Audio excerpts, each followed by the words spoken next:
video is a gardening glossary, terms, word meanings and guide.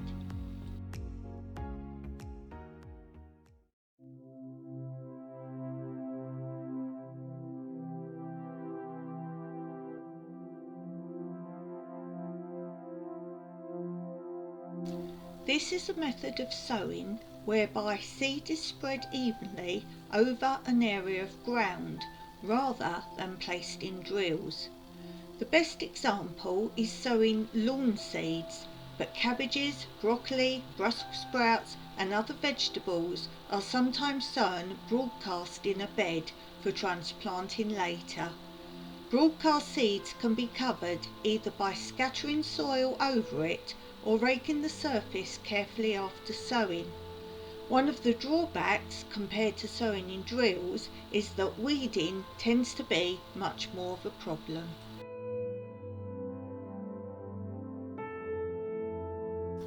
A bud is an embryo shoot or flower. Buds vary greatly in shape and character, and it is important for the fruit grower to be able to recognise the different types. A knowledge of buds is particularly useful in checking the progress of growth, recognising if pruning is needed and when this should be done. The two types that need to be carefully distinguished are the growth or shoot buds and the blossom buds, which are often referred to as fruit buds. The growth buds are comparatively small and lie closer to the stem than the fruit buds. The fruit buds are larger and more prominent. Other types are the axillary bud, which is found in the axil of a leaf, and the terminal bud at the tip of a shoot.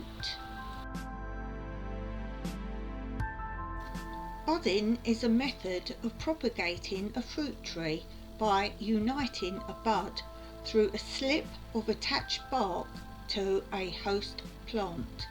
Most of the fruit trees you order from a nursery will have been created by budding. There are several methods of budding, but the most common is shield or T budding. To bud a tree, the nursery person will make a T-shaped slit in the bark or stem of a rootstock and bind it into a growth bud from a chosen variety. He does this by slipping the shield of bark attached to the bud into the slit and binding the graft with raffia or a plastic strip. This is usually done in midsummer when the tree is full grown. The bud remains alive but dormant until the following spring. If the bud has taken, the stem of the rootstock is cut back close to the bud in winter and then cut back entirely after midsummer.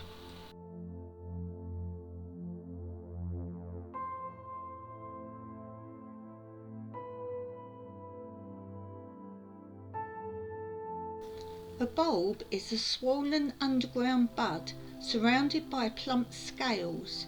These are in fact enlarged leaf bases. This bud is attached to a short stem and have roots which die annually. Some bulbs have a surrounding skin of dry papery scales. The bulb acts as a protector for the immature leaves and flowers found in the centre. An onion is a good example of a true bulb, and a cross-section through an onion clearly reveals the embryo shoots and the flower base. Leeks are also bulbs, but elongated and artificially blanched. Sometimes bulbs multiply freely and grow in clusters, as with shallots. Garlic bulbs are made up of several segments called cloves, enclosed within the skin of a parent bulb. Cloves should not be confused with bulbules, which are baby bulbs formed on a parent bulb. Bulbules are usually produced on member of the lily family, which botanically is related to the onion group of plants.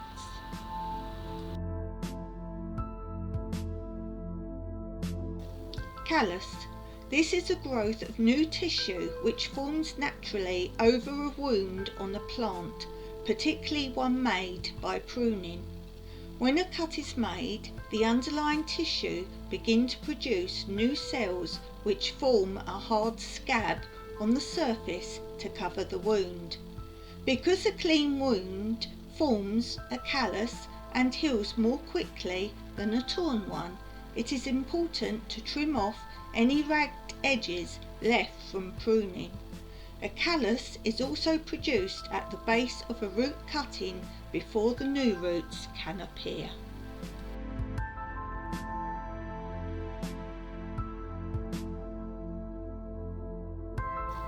A widely used fungicide, Captain is particularly effective against scab disease of apples and pears and against grey mould on strawberries.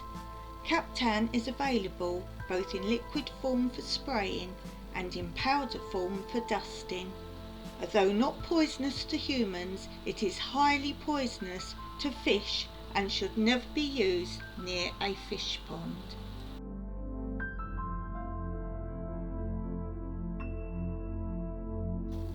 This is a quick maturing crop which is put into the ground after one crop has been lifted, but before the next crop in the rotation plan is planted. For example, lettuces can follow early potatoes before spring-sown cabbages are put in, or radishes can go into trenches prepared for celery. Mustard, cress, spinach and spring onions are all quick growing and make good catch crops.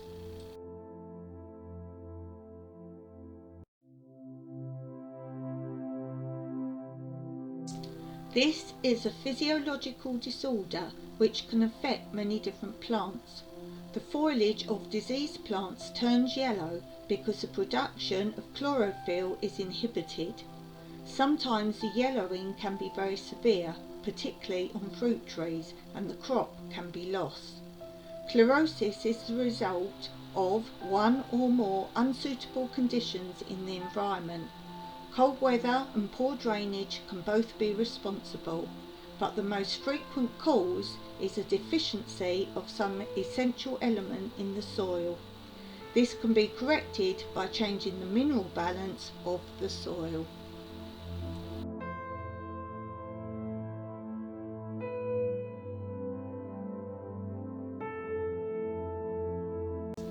A clamp is an ideal method for storing root crops and tubers out of doors.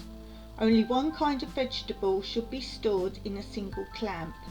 Choose firm, healthy vegetables and remove any foliage. Make a pile of vegetables on dry straw and cover the pile completely with straw. Then pack dry soil over the straw and firm down.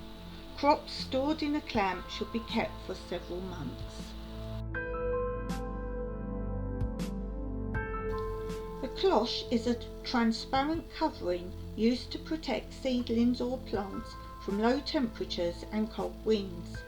Some crops, like strawberries or tomatoes, can be raised completely under cloches, but often cloches are used just in the early stages of a plant's life to allow sowing or planting out rather earlier in the season than would normally be safe. Cloches are available in wide shapes and varieties and sizes. They are made from either sheets of glass supported on a wire frame, from rigid moulded plastic, or from plastic sheeting stretched over flexible wire mesh. Of course, these days you can recycle any product and make your own cloche.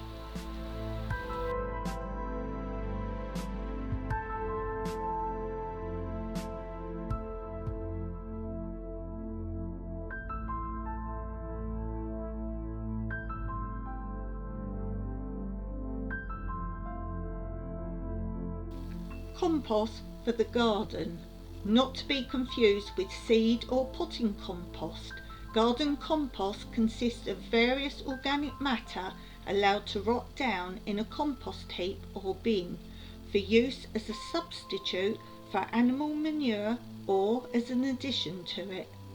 Like manure, it improves and enriches the soil by adding humus and plant nutrients. There are various types of different systems for making compost. All of them need air, moisture and nitrogen. The compost heap should be constructed so that air can penetrate it. It should be regularly moistened and small amounts of a nitrogen containing an activator, usually manure or a nitrogenous fertilizer, can be added.